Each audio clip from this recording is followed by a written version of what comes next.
സ്നേഹമുള്ള വിദ്യാർത്ഥികളെ, ഇന്നത്തെ ക്ലാസ്സിലെ രണ്ട് കാര്യങ്ങളാണ് പ്രത്യേകമായിട്ട് നമ്മൾ കാണുക.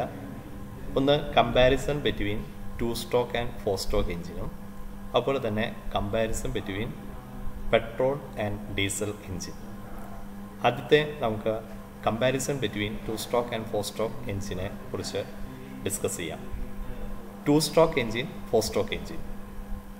2 സ്ട്രോക്ക് എഞ്ചിന് എന്ന് പറയുന്നത് നമുക്കറിയാം, പിസ്റ്റണിൻ്റെ up and down movement, down up.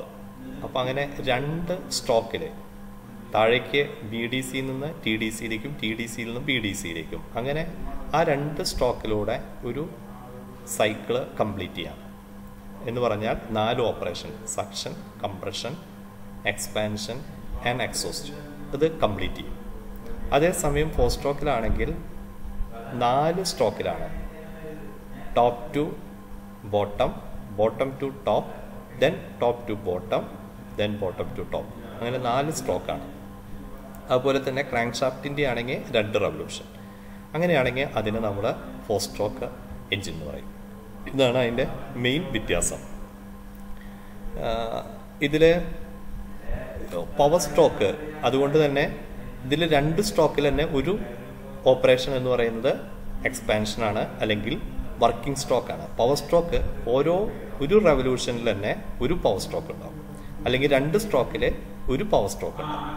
ഇവിടെയാണെങ്കിൽ 4 സ്ട്രോക്കിൽ അല്ലെങ്കിൽ 2 റവല്യൂഷനിലാണ് ഒരു പവർ സ്ട്രോക്ക് ഉണ്ടാകുക. എന്ന് പറഞ്ഞാൽ 4 ഓപ്പറേഷൻ കംപ്ലീറ്റ് ആവുന്നത് ആ 4 ഓപ്പറേഷനിൽ ഒരെണ്ണമാണ് പവർ സ്ട്രോക്ക്. അത് അതിലുണ്ടാകാനായിട്ട് പ്രത്യേകമായിട്ട് സാധിക്കുക. ഇനി 2 സ്ട്രോക്കിലെ പ്രത്യേകത എന്ന് പറഞ്ഞു കഴിഞ്ഞാൽ, നേരത്തെ നമ്മൾ പറഞ്ഞതുപോലെ 2 സ്ട്രോക്കിൽ ഒരു പവർ സ്ട്രോക്ക് ഉള്ളതുകൊണ്ട്, ഒരു പവർ സ്ട്രോക്ക് ഉള്ളതുകൊണ്ട്, സ്ട്രോക്ക് എന്നല്ല പവർ പ്രൊഡ്യൂസിങ് ഉള്ളതുകൊണ്ട്, അപ്പോൾ അതുകൊണ്ട് നമുക്ക് കുറേം കൂടി യൂണിഫോം ആയിരിക്കും അതിൻ്റെ മോഷൻ, അതിൻ്റെ കറക്കം യൂണിഫോമാണ്. അതുകൊണ്ട് തന്നെ ലൈറ്റർ ഫ്ലൈ വീൽ മതി. അതേസമയം 2 പ്രാവശ്യം ക്രാങ്ക് ഷാഫ്റ്റ് കറങ്ങുമ്പോൾ, എന്ന് പറഞ്ഞാൽ 4 പ്രാവശ്യം പിസ്റ്റൺ മൂവ് ചെയ്യുമ്പോൾ, മുകളിലേക്കും താഴേക്കും മൂവ് ചെയ്യുമ്പോഴാണ് ഒരു പവർ സ്ട്രോക്ക് ഉണ്ടാകുന്നത്. അതുകൊണ്ട് തന്നെ ഒരു പവർ സ്ട്രോക്കിൽ വരുന്ന എനർജി മറ്റ് 3 സ്ട്രോക്കിനും ആവശ്യമായിട്ടുള്ള എനർജി ശേഖരിച്ചു വെക്കേണ്ടതുണ്ട്. മറ്റ് 3 സമയത്തും എനർജി പ്രത്യേകിച്ച് ഉപയോഗിക്കലുള്ള അത് എനർജി പ്രൊഡ്യൂസ് ചെയ്യുന്നില്ല. അതുകൊണ്ട് തന്നെ ഈ ഷാഫ്റ്റിൻ്റെ മൊമെൻറ്റ്, ഷാഫ്റ്റിൻ്റെ കറക്കം കുറയും. അപ്പോൾ മോർ യൂണിഫോം അല്ലാത്ത അവസ്ഥയായിരിക്കും ഇവിടെ സംഭവിക്കുക. അപ്പോൾ turning moment is not so uniform. നേരത്തെ ആദ്യത്തേലാണെങ്കിൽ യൂണിഫോം ആണ്, അതുകൊണ്ട് ഫ്ലൈ വീല് ചെറുത് മതി. ഇവിടെയാണെങ്കിൽ നോട്ട് യൂണിഫോം ആയതുകൊണ്ട് ഇവിടെ ഹെവിയർ ഫ്ലൈ വീല് ആവശ്യമുണ്ട്. ഇനി സെയിം പവറിന് എൻജിൻ ലൈറ്റായിട്ടുള്ള എൻജിൻ മതി. ഏതിൽ സെയിം പവറാണ് പ്രൊഡ്യൂസ് ചെയ്യുന്നത്. ഒരേ പവർ 2 സ്ട്രോക്കിലും 4 സ്ട്രോക്കിലും പ്രൊഡ്യൂസ് ചെയ്യുകയാണെങ്കിൽ 2 സ്ട്രോക്കിൻ്റെ എൻജിൻ ലൈറ്റ് ആയിരിക്കും. അതിൽ നിന്ന് ലൈറ്റ് വെയിറ്റ് ആൻഡ് കോമ്പാക്റ്റ് ആയിരിക്കും, കുറേ കൂടി ഒതുക്കമുള്ളതായിരിക്കും.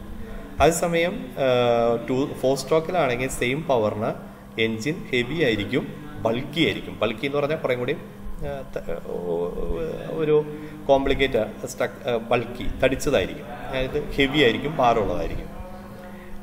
പിന്നെ ഉള്ളത് എന്താണെന്ന് വെച്ചാൽ, അടുത്ത point, great rate of wear and tear കൂടുതൽ 2 സ്ട്രോക്കിലാണ്. മറ്റിടത്താണെങ്കിൽ lesser rate of wear and tear ആണ്. അത് 4 സ്ട്രോക്കിൻ്റെ കാര്യത്തിൽ പറയുന്നു. ഇനി ഇതിൽ വാൽവാണ് ഉപയോഗിക്കുന്നത്.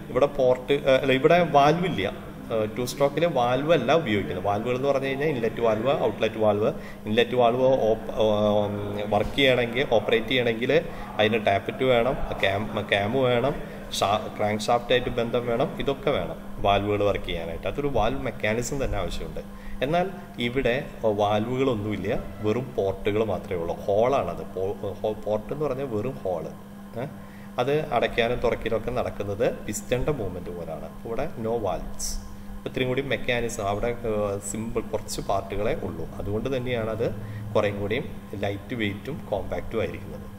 അതേസമയം 4 സ്ട്രോക്കിലാണെങ്കിൽ കണ്ടെയ്ൻസ് വാൽവ് കണ്ടെയ്ൻ ചെയ്യുന്നുണ്ട്. അതുകൊണ്ട് അതിൽ വാൽവ് മെക്കാനിസം ആവശ്യമുണ്ട്. അതുകൊണ്ട് തന്നെ കുറേയും കൂടി കോംപ്ലിക്കേറ്റഡ് ആണ്, ബൾക്കി ഇൻ സൈസ്. ഓക്കെ. ഇനി അതിൽ പറയുന്നത് 2 സ്ട്രോക്ക് സാധാരണ എയർ കൂൾഡ് മതി. അത് സ്കൂട്ടറിലും ചെറിയ വാഹനങ്ങളിലൊക്കെ 2 സ്ട്രോക്ക് എഞ്ചിനാണ് ഉപയോഗിക്കുക. 2 സ്ട്രോക്കിൽ സാധാരണ എയർ കൂളിംഗ് മതി. അതേസമയം കുറേ കൂടി ലോഡുകളുള്ള വലിയ വണ്ടികളിലാണെങ്കിൽ സാധാരണ 4 സ്ട്രോക്കാണ് ഉപയോഗിക്കുക. അവിടെ വാട്ടർ കൂളിംഗ് സിസ്റ്റം അത് കുറേ കൂടി ഇഫക്റ്റീവ് ആക്കണം. വാട്ടറിന് കടന്നു പോകാവുന്ന അതിനുള്ള പൈപ്പുകളും അങ്ങനെ കോംപ്ലിക്കേറ്റഡ് ആണ്. മറ്റേതാണെങ്കിൽ എയറിന് പാസ് ചെയ്യാനുള്ള ഒരു എയർ പാസിങ് എളുപ്പമാണ്. ഏരിയ ഓഫ് എയർ പാസിങ് കൂട്ടിയെടുക്കുക എന്നുള്ളത് മാത്രമാണ് അതിൽ ചെയ്യാനുള്ളത്. ഇത്തിരി കൂടി സിമ്പിളാണ് അതിൽ കൺസ്ട്രക്ഷൻ. ലൂബ്രിക്കേഷനും അതുപോലെ തന്നെ കൂളിംഗ് സിസ്റ്റം എന്നൊക്കെ പറയുമ്പോൾ. ഇനി 2 സ്ട്രോക്കിലെ അടുത്ത പ്രത്യേകത, അതായത് 3 പോയിന്റ് കണക്ട് ചെയ്ത് ഞാൻ പറയാം. ആദ്യത്തെ പോയിന്റ് എന്ന് പറയുന്നത് 2 സ്ട്രോക്കിലെ engine fuel is exhausted during scavenging. നമ്മൾ നേരത്തെ പറഞ്ഞു പോർട്ടാണ്. പോർട്ടിനെ കൃത്യമായിട്ട് അടയ്ക്കാനും തുറക്കാനും പിസ്റ്റന്റെ മൂവ്മെന്റ് അല്ലാണ്ട് വേറെ വാൽവുകളില്ലാത്തത് കൊണ്ട് കുറച്ച് ഫ്രഷ് ചാർജ് പുറത്തേക്ക് പോകാൻ സാധ്യതയുണ്ട്. പുറത്തേക്ക് കത്തിത്തീരുന്നതിന് മുമ്പേ പുറത്തേക്ക് പോകണമെന്നുണ്ടാകാം.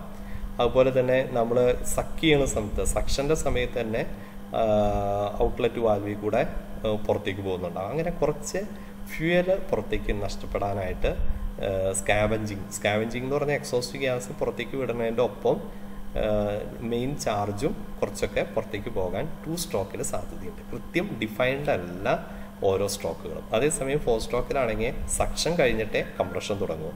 കംപ്രഷൻ വാൽവ്, അപ്പോൾ കംപ്രഷൻ കഴിഞ്ഞിട്ടാണ് കമ്പസ്റ്റൻ. അങ്ങനെ കൃത്യം ഡിഫൈൻഡ് ആണ്. TDC to BDC എത്തുന്നവരെ സക്ഷൻ, BDC to TDC എത്തുന്നവരെ കംപ്രഷൻ, അങ്ങനെ കൃത്യമായിട്ട് ഡിഫൈൻ ചെയ്യുന്നുണ്ട്. എന്നാൽ 2 സ്ട്രോക്കിലെ 2 സ്ട്രോക്ക് കൊണ്ട് 4 ഓപ്പറേഷനാണ് നടക്കണേ. അപ്പോൾ അത് കൃത്യമായിട്ട് ഡിഫൈൻ ചെയ്തിട്ട് ഓരോ സ്ട്രോക്കിനെയും മാറ്റാനായിട്ട്, ഓരോ ഓപ്പറേഷനെയും മാറ്റാനായിട്ട് പറ്റില്ല.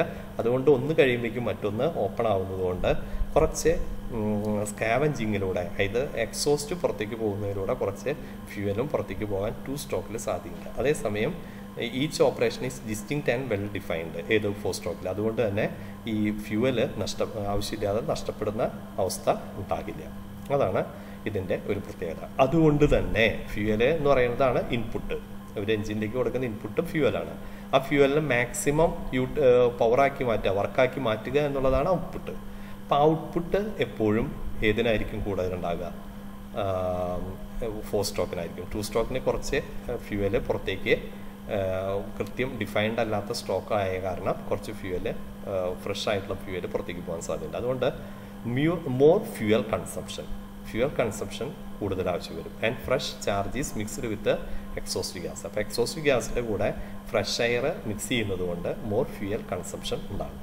അതേസമയം 4 സ്ട്രോക്കിലാണെങ്കിൽ ലെസ് ഫ്യൂവൽ കൺസംഷനാണ് and full burning of fuel. എല്ലാം കത്തിയതിന് ശേഷം മാത്രമേ പുറത്തേക്ക് പോകുള്ളൂ. എല്ലാ ഫ്യൂവലും കത്തിയത്. മറ്റേത് ഫ്രഷ് ഫ്യൂവൽ തന്നെ പുറത്തേക്ക് എക്സോസ്റ്റിലൂടെ 2 സ്ട്രോക്കിൽ പോകുന്നു. എന്നാൽ ഇവിടെ ആ ഒരു സംഭവം ഉണ്ടാകില്ല.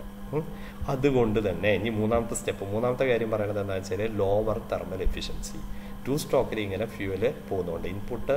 ഔട്ട്പുട്ട് ബൈ ഇൻപുട്ട് ആകുമ്പോൾ ഔട്ട്പുട്ട് കുറയാണ്, ഇൻപുട്ട് കുറേ വേസ്റ്റ് ആവുന്നതിനോട്. അപ്പോൾ അവിടെ തെർമൽ എഫിഷ്യൻസി കുറയും, ലോവർ തെർമൽ എഫിഷ്യൻസിയാണ്.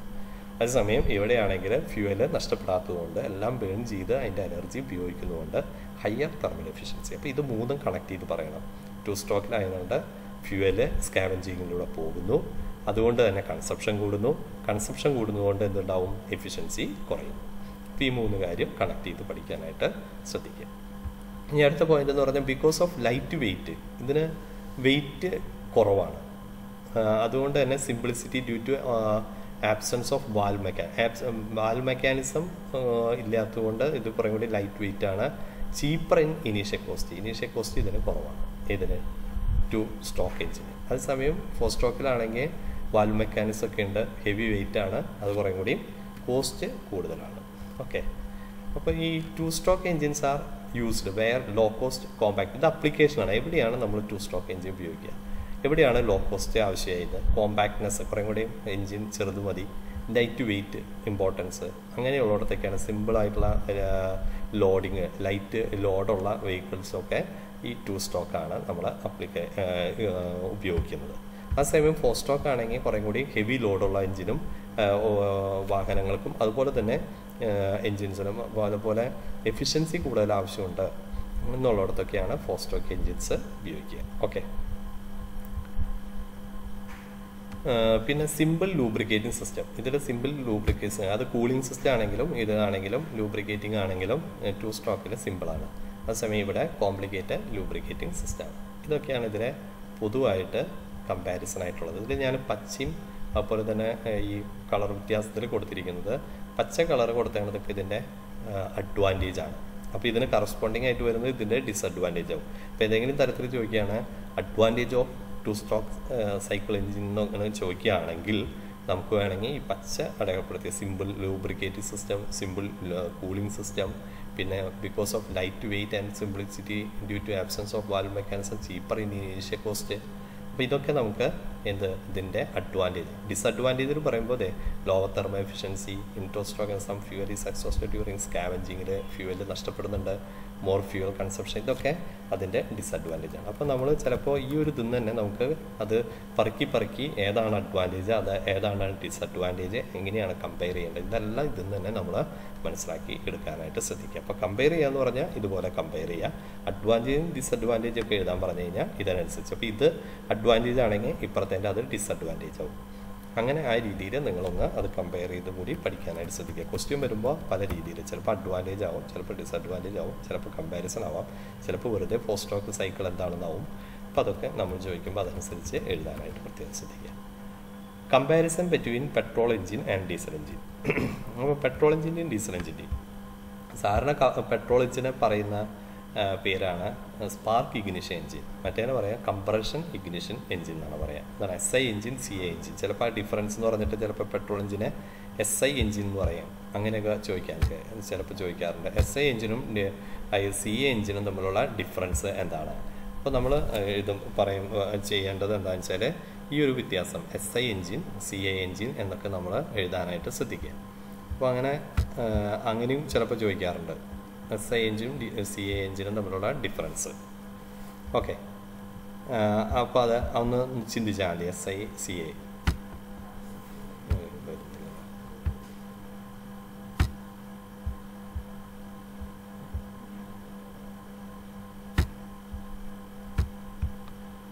അപ്പോൾ SI എഞ്ചിൻ, CI എഞ്ചിൻ എന്ന് പറഞ്ഞിട്ട് നമ്മൾ എഴുതാനായിട്ട് ശ്രദ്ധിക്കുക.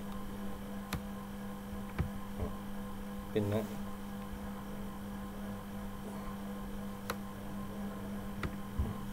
ആ 2 കാര്യങ്ങളാണ്. അപ്പോൾ ആ പേരുകൾ നമ്മൾ പ്രത്യേകം ഓർമ്മയിൽ വയ്ക്കാനായിട്ട് ശ്രദ്ധിക്കണം. ഞങ്ങൾ ബോക്സ് എടുത്തിട്ടില്ല, അതുകൊണ്ട് പറ്റുന്നില്ല. Okay, air petrol mixture is sucked in the engine cylinder during suction stroke. അപ്പോൾ ഇതിൽ ആദ്യത്തെ പ്രത്യേകത, ഇതിൻ്റെ വ്യത്യാസം എന്ന് പറഞ്ഞാൽ സക്ഷൻ സ്ട്രോക്കിലെ ചാർജ് ഉള്ളിലേക്ക് എടുക്കുന്നത്, അതായത് പെട്രോൾ എഞ്ചിൻ്റെ ചാർജ് എന്ന് പറഞ്ഞാൽ എയർ പെട്രോൾ മിക്സ്ചറാണ്. അതാണ് നമ്മൾ ഒന്നാമത്തെ ഇതിൻ്റെ വ്യത്യാസം. എയർ പെട്രോൾ മിക്സ്ചറാണ് പെട്രോൾ എഞ്ചിനിലെ ചാർജ് എന്ന് പറഞ്ഞു കഴിഞ്ഞാൽ സക്ഷൻ്റെ സമയത്ത് സിലിണ്ടറിനകത്തേക്ക് എടുക്കുന്നതിനാണ് ചാർജ് എന്ന് പറയുക. ചാർജ് എയർ പെട്രോൾ മിക്സ്ചറാണ്. അത് നിങ്ങൾ ആ ഒരു രീതിയിൽ തന്നെ എഴുതാം നിങ്ങൾക്ക്. The charge taking inside the cylinder is air petrol mixture in petrol engine. Then the charge taken is only air in diesel engine. Only air മാത്രമാണ്. ഓക്കെ, ഇവിടെ സ്പാർക്ക് പ്ലഗ് ആണ് ഫ്യൂവലിനെ എയറിനെയും ഫ്യൂവലിനെയും ഇഗ്നൈറ്റ് ചെയ്യാനായിട്ട്, എയറിൻ്റെ പ്രസൻസിലെ ഫ്യൂവലിനെ ഇഗ്നൈറ്റ് ചെയ്യാനായിട്ട് സ്പാർക്ക് പ്ലഗ് ആണ് ഉപയോഗിക്കുന്നത്. ഇവിടെ ഇഗ്നൈറ്റ് ചെയ്യാന്നല്ല, ഇവിടെ സ്പാർക്ക് പ്ലഗ് ഉപയോഗിക്കുന്നു സിലിണ്ടറിൻ്റെ ഹെഡിൽ. ഇവിടെ ഫ്യൂവൽ ഇഞ്ചക്ടറാണ് സിലിണ്ടറിൻ്റെ ഹെഡിൽ ഉപയോഗിക്കുന്നത്. ഇഗ്നിഷൻ നടക്കുന്നിടത്താണ് സ്പാർക്ക് ഇഗ്നിഷനാണ് നടക്കുന്നത് പെട്രോൾ എഞ്ചിനിൽ. എന്നാൽ ഇവിടെ നടക്കുന്നത് അറ്റ് ദ എൻഡ് ഓഫ് കംപ്രഷനിൽ ഉണ്ടാകുന്ന പ്രഷറും അതുപോലെ തന്നെ ആ ടെമ്പറേച്ചറും തന്നെ മതി ആ ഫ്യൂവല് ഇഗ്നൈറ്റ് ചെയ്യാനായിട്ട്, ബേൺ ചെയ്യാനായിട്ട്. ഓക്കെ, അപ്പോൾ തന്നെ അത് കത്തിക്കോളും. അതിൻ്റെ ആ കംപ്രഷനിലും ടെമ്പറേച്ചറിലും എത്തിയാൽ തന്നെത്താൻ കത്തിക്കോളും. ഇവിടെ സ്പാർക്കിൻ്റെ ആവശ്യമുണ്ട്, കാരണം പെട്രോളിനെ അത്രയും പ്രഷറിലേക്ക് നമുക്ക് ഉയർത്താനായിട്ട് സാധിക്കില്ല. ഓക്കെ, ഇനി അടുത്തത് it works on Otto cycle എന്ന് പറയുമ്പോൾ ഇതിൻ്റെ നമ്മൾ ക്ലാസിഫിക്കേഷനിൽ പഠിച്ചു. ഓട്ടോ സൈക്കിളിൻ്റെ ഇതിൻ്റെ ബേണിങ്, കമ്പസ്റ്റൻ ഓഫ് ഫ്യൂവൽ നടക്കുന്നത് അറ്റ് കോൺസ്റ്റൻറ്റ് വോളിയത്തിലാണ്. അതൊന്നും കൂടി കൂട്ടിച്ചേർക്കാൻ നല്ലതാണ്. It works on Otto cycle, that is combustion എന്ന് പറഞ്ഞാൽ the burning of fuel takes place at constant volume. ഇത് നിങ്ങളൊന്ന് കോൺസ്റ്റൻറ്റ് വോളിയം, അപ്പോൾ ഈ സ്പെല്ലിങ് ഇതിൽ നോക്കി പറയുന്നത് ശ്രദ്ധിച്ച് കഴിഞ്ഞാൽ നിങ്ങൾക്ക് ഈ സ്പെല്ലിങ് എന്താണെന്ന് മനസ്സിലാവും. അത് എഴുതുമ്പോൾ ഇത്തിരി ബുദ്ധിമുട്ടോടെ, ഇതിങ്ങനെ എഴുതാൻ അത്ര എളുപ്പമല്ല എന്തുകൊണ്ട് ഉപയോഗിച്ച് എഴുതാൻ, അതുകൊണ്ടാണ് ഇങ്ങനെ വന്നത്. അപ്പോൾ at constant volume combustion takes place. Combustion എന്ന് പറഞ്ഞാൽ burning of fuel takes place at constant volume. അതാണ് ഓട്ടോ സൈക്കിൾ എന്ന് പറയുന്നത്. ഇവിടെ it works on diesel cycle എന്ന് പറഞ്ഞു കഴിഞ്ഞാൽ the combustion of fuel takes place at constant pressure. At constant പ്രഷറിലാണ് ഇവിടെ combustion of fuel takes place. അപ്പോൾ അത് ഒന്ന് കൂട്ടിച്ചേർക്കാനായിട്ട് ശ്രദ്ധിക്കുക. വർക്ക്സ് ഓൺ ഡീസൽ സൈക്കിൾ എന്ന് പറയുമ്പോൾ അതിൻ്റെ കൂട്ടത്തിൽ that is the combustion takes place at constant pressure. ഇവിടെ Otto cycle that is the combustion of fuel takes place at constant volume. അങ്ങനെ എഴുതി ചേർക്കുക. ഒക്യുപ്പൈസ് ലെസ് സ്പേസ് ഇതിന് മതി. Occupies more space.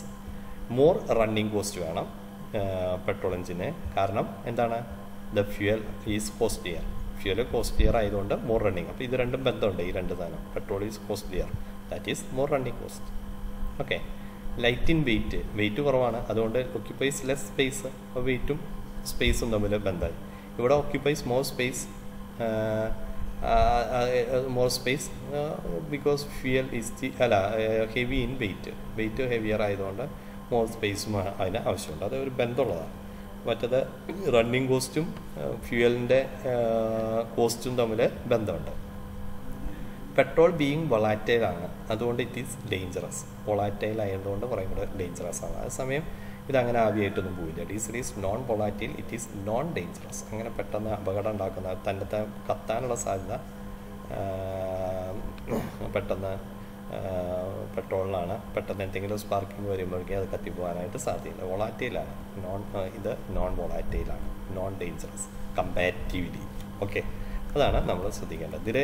ഇനി നമുക്ക് അഡ്വാൻറ്റേജ് ചോദിക്കുകയാണെങ്കിൽ നിങ്ങൾ അതനുസരിച്ച് അഡ്വാൻറ്റേജ്, ഇപ്പോൾ സ്പാർക്ക് പ്ലഗ് അഡ്വാൻറ്റേജ് ആയിട്ട് പറയാൻ പറ്റില്ല.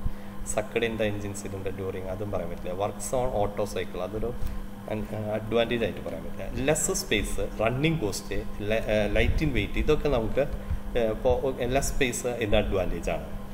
ലൈറ്റ് വെയിറ്റ് ഇതിൻ്റെ അഡ്വാൻറ്റേജ് ആണ്. ഇത് രണ്ടാണ് ഇതിൻ്റെ മെയിനായിട്ട് ഒരു അഡ്വാൻറ്റേജ് ആയിട്ട് പറയുന്നത്. ഡിസഡ്വാൻറ്റേജ് എന്ന് പറയുമ്പോൾ മോർ റണ്ണിങ് കോസ്റ്റാണ്. ഫ്യൂവൽ ഈസ് കോസ്റ്റ്ലിയർ ആണ്. പെട്രോൾ ബീയിങ് വൊളാറ്റൈലാണ്, അതുകൊണ്ട് ഡേഞ്ചറസ് ആണ്. ഇതൊക്കെ അതിൻ്റെ ഡിസഡ്വാൻറ്റേജ് ആയിട്ട് എഴുതാം. അപ്പോൾ അത് നിങ്ങൾ അതായത് ഇവിടെയും നമുക്ക് പറയാം അഡ്വാൻറ്റേജ് എന്ന് പറയുമ്പോൾ ഒക്യുപ്പൈസ് ലെസ് റണ്ണിങ് കോസ്റ്റ് മതി. ഫ്യൂവൽ ചീപ്പറാണ്, നോൺ വൊളാറ്റൈലാണ്, അതുകൊണ്ട് നോൺ ഡേഞ്ചറസ് ആണ്. ഈ മൂന്ന് കാര്യങ്ങളും ഇതിൻ്റെ അഡ്വാൻറ്റേജ് ആയിട്ട് നമുക്ക് കാണാം.